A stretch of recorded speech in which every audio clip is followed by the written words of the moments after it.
I wonder what kind of adult this child will become. Today, my grandson Michael injured a younger grade student, Alex. But Michael doesn't seem to show any remorse. He acts on his emotions and doesn't know how to control his anger. At this rate, he might do something truly irreversible. That night, in the quiet bedroom, where only the sound of the air purifier could be heard, I looked down at Michael. I could hear his faint breathing. I stared at Michael, sleeping with a peaceful, innocent, and adorable expression. Suddenly, the coldness of the knife in my right hand made my heart freeze. As I gazed at the sharp blade, the thought of wanting to free Michael from his suffering ran through my mind. I clenched my teeth and tightly gripped the wrist, holding the knife with my other hand. A mix of affection, hatred, sadness, and many other emotions swirled within me. I no longer knew what I wanted to do. Suppressing my trembling body and erratic breathing, I closed my eyes. "I'm sorry, I can't take it anymore." I raised the knife I held with both hands over Michael. "This is the only way. I have no other choice. I'm sorry. I'm so sorry. My name is Sharon Stone. Now, I live with just my husband, Frank. Frank is close to retirement, so he always finishes work on time. We enjoy quiet dinners together at home and take walks on weekends. We are both healthy. The mortgage is paid off, and our children are independent. I never doubted that our retirement would be fulfilling and meaningful. Our daughter, Kathy, works in the fashion industry and frequently travels to Europe for business. Kathy apparently decided at a young age that she wouldn't get married. The reason is not particularly about bravado. I deeply respect my daughter for living her life with pride in her work. On the other hand, our son, David, got married at 28 and lives in the neighboring town. David and his wife, Rachel, struggled to have children for about 10 years. It seemed that Rachel was more troubled by this than David. Kids aren't something you should rush into. It'll happen eventually. David often brought up the topic of not having children when they visited us. He spoke as if it didn't concern him. He doesn't have to bring it up himself. But if they've been childless for 10 years, maybe people are saying something. Frank and I pretended not to be particularly concerned. As long as David and Rachel were happy together, that was enough for us. Rachel is always telling me not to drink or stay up late. She's like a mom, always nagging. Rachel would smile shyly and look down, sitting next to David. I felt that Rachel's wishes were behind her words, even if David didn't realize it. 10 years felt like a long time. The day David and Rachel told us about the pregnancy. When was that? David and Rachel, who used to visit us once a month, suddenly stopped coming, and I felt a bit uneasy. When they visited after a few months, David looked embarrassed, and I thought, something's odd. Well, Rachel is pregnant. Finally. Rachel's belly wasn't very big, and she didn't look pregnant yet, being in the stable period. But seeing Rachel gently and lovingly pat her belly with a gentle and kind smile, I couldn't help but cry. Sharon, what's wrong? No, it's strange, right? I'm not sad at all. I'm happy. I'm so happy. I'm happy. I repeated it in my mind. I couldn't put it into words, but I was truly glad that Rachel was pregnant. Her expression, gently patting her belly, was the happiest I had ever seen. I have a feeling I'll never forget the look on Rachel's face at that moment. The baby that was born was named Michael. I truly thought the name Michael suited my grandson, who smiled so lovingly like an angel. Since Rachel's family lived far away, she didn't go back to her parents' house and stayed with us for a while. The feeling of holding a baby after so long was so soft that it was scary to hold him. I let out a small scream as I cradled the fragile life and gazed at Michael's expression. You raised me and Kathy. So why are you so scared to hold him? Well, it's someone else's child. The thought of accidentally hurting him is scary. I smiled wryly as I used all my nerves to support Michael with both arms. There was a different kind of tension compared to when I raised David and Kathy. Michael, sleeping in my arms, was fragile, delicate, and yet beautiful. Michael grew up quickly. At 4 years old, he loved picture books and would read the ones he borrowed from the library. David would always proudly report this to us. At this rate, he'll probably become a scholar or something. I just want him to follow the path he loves. As long as he's happy. Rachel would watch young Michael with narrowed eyes. I hope this happiness lasts forever, I thought sincerely as I watched her profile. One day, the phone rang at home. Frank had retired and, without any particular hobbies, spent most of his days at home, so he quickly answered the phone when it rang. Hello. Frank responded cautiously, wary of scam calls and sales pitches. I was watching TV, a mundane moment in our daily life. As he held the receiver to his ear, Frank stared at my face and continued to look at me without averting his gaze, even when our eyes met. I felt like I couldn't see anything in Frank's eyes. From his vacant eyes, I sensed that something terrible had happened.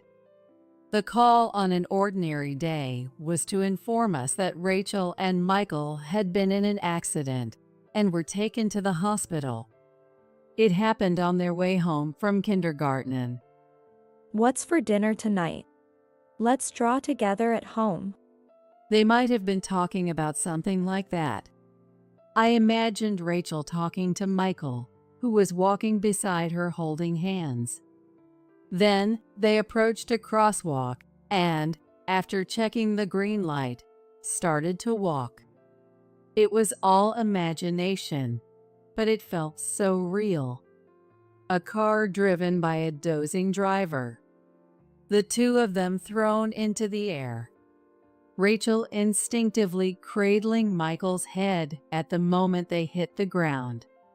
Frank and I headed to the hospital where they were taken after getting a call from David and sat silently in the waiting room.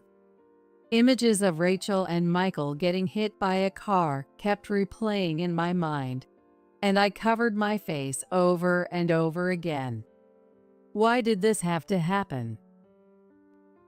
Eventually, the doctor told us that Rachel had passed away. David was speechless, standing frozen in the sterile hallway. Only Michael survived, and there was a possibility of a severe brain injury. David seemed completely oblivious to the doctor's words. When I held Frank's hand, he too stared blankly into space with his mouth half open. Before the sadness could even set in, the funeral arrangements were underway. After Rachel's funeral, David asked us to take care of Michael. I'm sorry. Just for a little while. I need some time alone to think about Rachel being gone. While you're thinking alone, what about Michael's feelings? David was so downcast that I couldn't bring myself to ask. Diagnosed with a severe brain injury, Michael lost his gentle nature and began to act out with violent words and actions.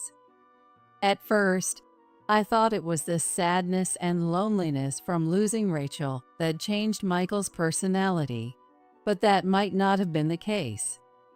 Despite suffering a brain injury that left him with a traumatic brain injury, none of us, myself, Frank, or David, could understand Michael.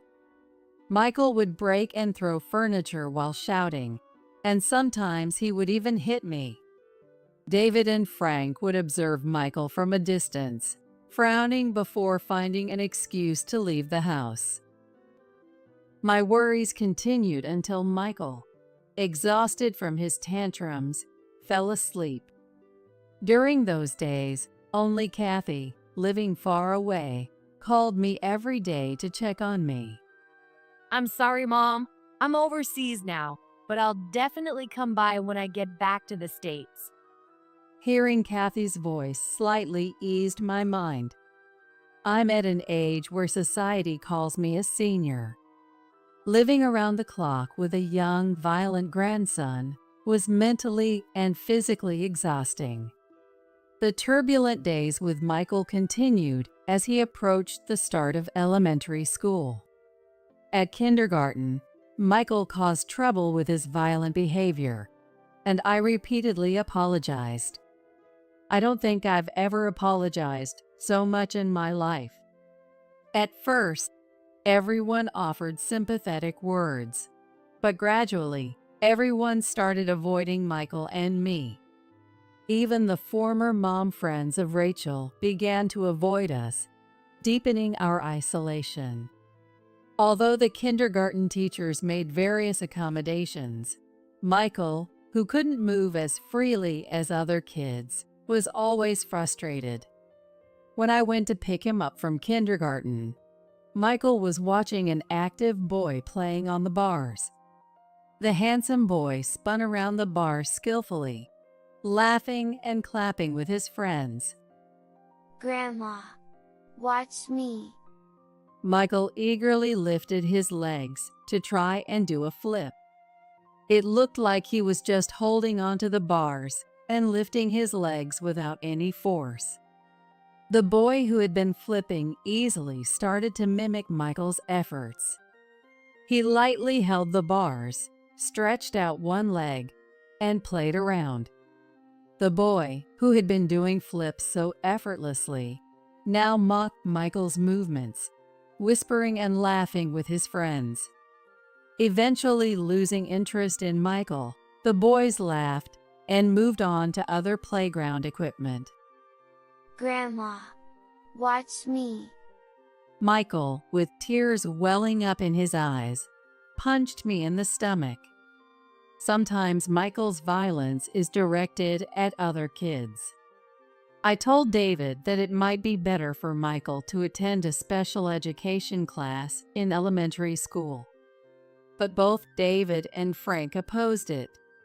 He may have some hysterical moments, but he doesn't need to be in a special education class. Special education is for kids with disabilities, right? I don't think it's necessary. A severe brain injury isn't easily noticeable. David and Frank didn't spend much time with Michael and didn't seem to grasp the severity of the situation.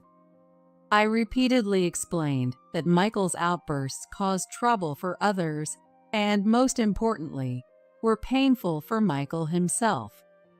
But they refused to accept it. David seemed to deny that the once lovable Michael was now disabled, closing his eyes to reality. As Michael grew, his violent behavior worsened. Even as bruises increased on my arms and thighs, David and Frank turned a blind eye. I once tried seeking help from social services to address the situation. But when I visited, they told me, "The father needs to come to the office." David didn't understand Michael's disability, and perhaps didn't even know what a severe brain injury was. I received daily calls from the school and apologized to many people.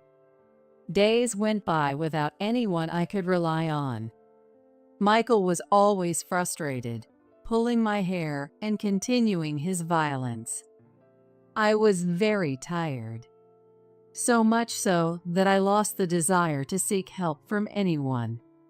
One day, when Michael was in the 4th grade, he seriously injured a younger grade student named Alex at school. I listened to the details from his teacher. Apparently, Michael had pushed Alex while going up the stairs. Other students saw it happen, and they confirmed that Michael was responsible. Even when asked for a reason, Michael couldn't explain, and the teacher was troubled. I rushed to apologize to Alex's family. I rang the doorbell and apologized repeatedly as soon as I saw his parents. Alex had broken a bone. Why didn't the child and his parents come to apologize? Alex's parents yelled at me. It really hurt. I was so scared. Alex, with tears streaming down his face, blamed me continuously. I kept apologizing over and over again. Why is a kid like that in a regular class? Their parting words hit me like a punch, and I felt my chest tighten, stopping my breath for a moment. Back home, I started cooking in the kitchen. I made Michael's favorite stew and chopped the carrots into small pieces to make it easier for him to eat. Michael clumsily held his spoon while eating the finished stew. He dropped the spoon several times, eventually getting angry and throwing it at me. With a mix of emotions that were neither anger nor sadness, I handed Michael a new spoon. I quietly stared at Michael's face. What kind of adult will this child become? Even if he hurts someone, he doesn't seem remorseful. He acts on his emotions and doesn't know how to control his anger. If this continues, Michael might do something truly irreversible. That night, in the quiet bedroom where only the sound of the air purifier could be heard, I looked down at Michael. I could hear his faint breathing. I stared at Michael, sleeping with a peaceful, innocent, and adorable expression. The coldness of the knife in my right hand suddenly made my heart freeze. As I gazed at the sharp blade, the thought of wanting to free Michael from his suffering ran through my mind. I clenched my teeth and tightly gripped the wrist, holding the knife with my other hand. A mix of affection, hatred, sadness, and many other emotions swirled within me, and I no longer knew what I wanted to do. Suppressing my trembling body and erratic breathing, I closed my eyes. I'm sorry, I can't take it anymore. I raised the knife I held with both hands over Michael. This is the only way. I have no other choice. I'm sorry. I'm so sorry. Hey, what are you doing, Sharon? Frank suddenly entered the room, looking shocked at the sight of the knife in my hand. I stopped moving and turned to look at Frank. Frank stood in the doorway, staring at me with frightened eyes. My hand trembled, and doubt filled my heart. It was just a few seconds, I think. David appeared behind Frank, his face contorted with fear, and leapt to shield Michael. If I lower the knife now, I'll stab David. David looked at me with a face twisted in terror. Mom, please stop. I'm begging you. Michael, now awake, looked at me with wide eyes, unable to understand the situation. He didn't make a sound, just stared at me silently from the gap between David's body. I wondered how Michael saw me at that moment. Under Michael's unusually clear gaze, I came to my senses. I slowly placed the knife on the floor and left the room without saying anything. My body felt very heavy. Why does my body feel so heavy? In the living room, I called the police on my phone. My heart was crushed by despair and regret. I wanted someone to punish me for what I had almost done. If no one stopped me now, I felt like I might repeat the same thing. The responding officer asked, "What's the matter?" I couldn't say anything, just stared at the clock on the wall. Sharon, hang up the phone. Frank said with a pained expression.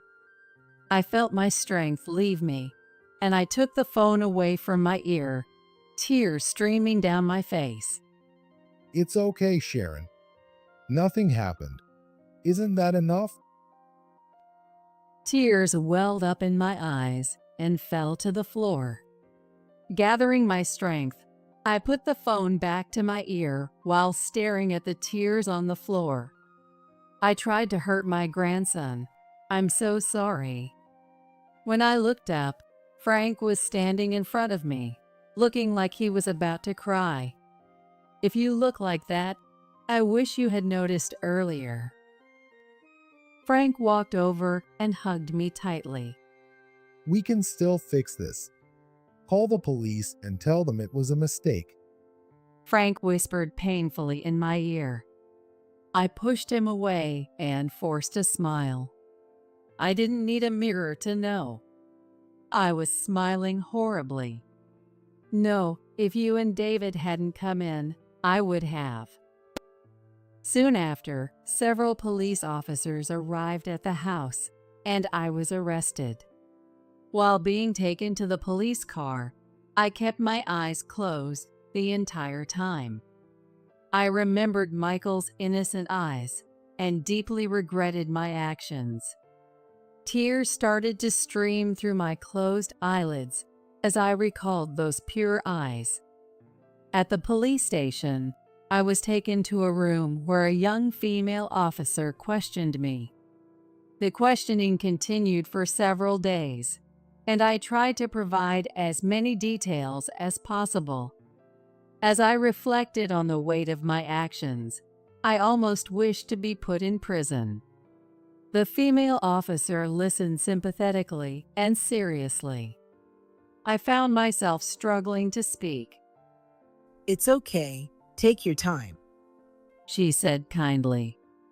A lawyer, who I hadn't even requested, came to listen to my story with great care. It's okay. I don't mind spending the rest of my life in prison. The lawyer smiled at me, looking slightly troubled.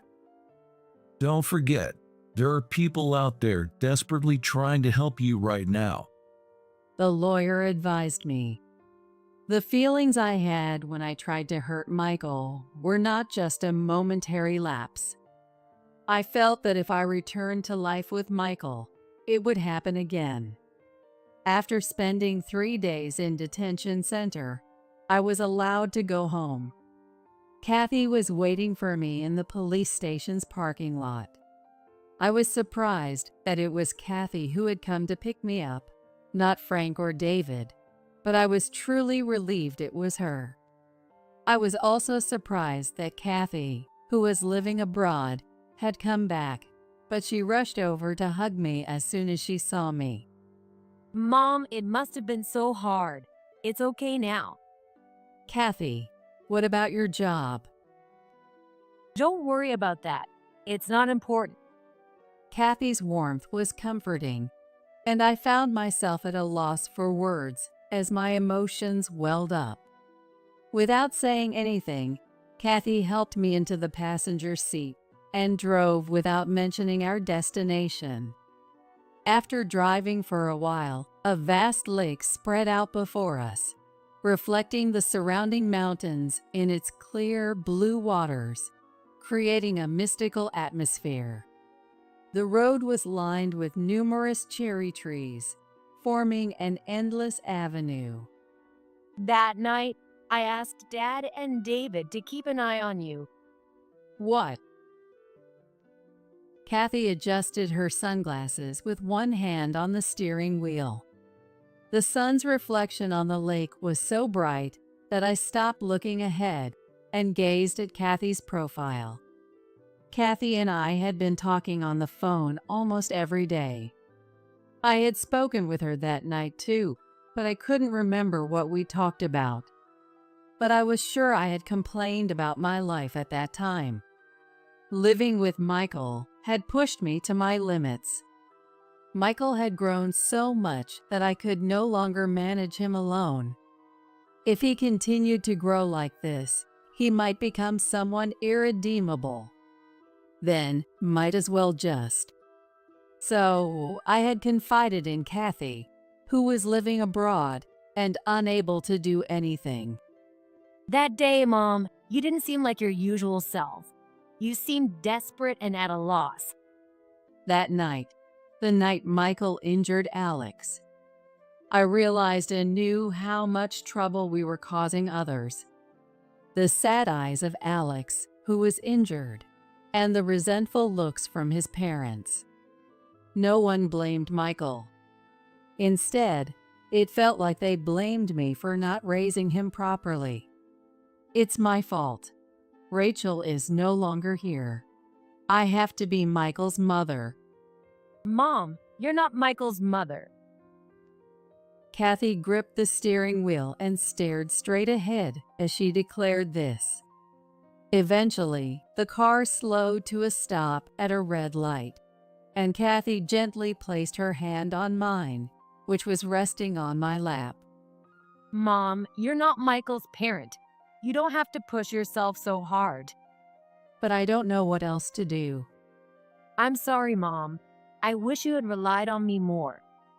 Even with her sunglasses on, I could tell Kathy was crying. I couldn't rely on you. I just couldn't. But Kathy, who was supposed to be working abroad, had dropped everything and come to me despite her busy job. That made me incredibly happy. Thank you, Kathy. I murmured, my voice choking with emotion. It didn't matter where the car was headed. My heart was so full that nothing else seemed important. I began to feel sleepy and quietly closed my eyes. I later learned that neither Frank nor David knew I had been taking care of Michael alone. I thought David was helping out. I thought Dad was with her. They had told the police during questioning. Frank and David had avoided facing Michael and left everything to each other. Kathy was furious. After the incident, I started living in an apartment that Kathy arranged for me. A few months after the incident, when I finally met with Frank and David, they tearfully expressed their regrets. Sharon, I'm really sorry. We put all the burden of Michael on you. I'm Michael's father, but I was too wrapped up in mourning Rachel. I'm truly sorry. There was more to their sorrow than just regret. The incident had made the local news. Neighbors were interviewed on TV, and for a while, our home was the center of attention. The school, considering Michael's situation, strongly suggested moving him to a special education class. Despite Frank and David's initial resistance to the idea, they eventually agreed after much persuasion from school officials. At first, Michael was unhappy about being treated differently. But now, he has adjusted and is living more peacefully than before. Frank and David were sternly warned by their employers to pay more attention to their family and were almost forced to leave work on time. Michael wasn't with us at that moment. When I asked about him, David smiled slightly. Since then, Rachel's parents moved nearby. So, Michael is staying with them. It's incredibly hard for David and me to take care of Michael. He gets angry and hits us, So Rachel's parents have been a huge help. They genuinely appreciated Rachel's parents, but I couldn't help but think, if only they had realized this sooner and helped me. As I was lost in these thoughts, Frank and David apologized simultaneously. We're really sorry. If you can find it in your heart to forgive us, maybe we can be a family again. I couldn't listen to the rest. I still didn't have the courage to face Michael. The memory of that night made my hands tremble. His peaceful sleeping face, and the cold touch of the knife, and those innocent eyes peeking through David's arms as he protected Michael. Michael might not understand the significance of what I almost did that night. For a moment, silence enveloped us as everyone forgot to speak. Kathy placed a comforting hand on my shoulder and gently stroked it. Mom, Dad, and David haven't forgotten everything you've done for this family. Take your time to rest. Kathy, Everyone makes mistakes sometimes. What's important is to learn from them and grow, right? encouraged by Kathy, Frank and David nodded vigorously. Maybe if I had seriously talked about my worries with the whole family from the start, things wouldn't have turned out this way. From now on, we need to talk openly about Michael, about me, about everything, and move forward together. You'll be okay, Mom. Kathy's bright smile made me laugh. Considering my situation and Michael's feelings, I was given a suspended sentence. Sometimes I still make meals. When Kathy and David were young, they loved eating my fried chicken. The fried chicken I packed in a container reaches Michael through Kathy, and he devours it with joy. If I work harder, I can see Grandma again, right? Now, Michael is undergoing proper rehabilitation under expert guidance to live well despite his physical limitations. He might have been hurt and struggled with little things no one else noticed, like not being able to do the bars as well as other kids or climbing stairs slower than others. Michael is moving forward too. Tomorrow will surely be a better day than today. I believe life is a battle against hardships. No one can avoid disabilities or difficulties. Gaining understanding and cooperation from those around you isn't as hard as it seems. There will always be someone who will support you, no matter what. Even in situations where you want to run away, just having someone by your side to share your worries can be a salvation. After finishing the fried chicken and wiping down the kitchen, I suddenly remembered Michael's smile. If Michael is smiling while eating the fried chicken I made, it makes me happy.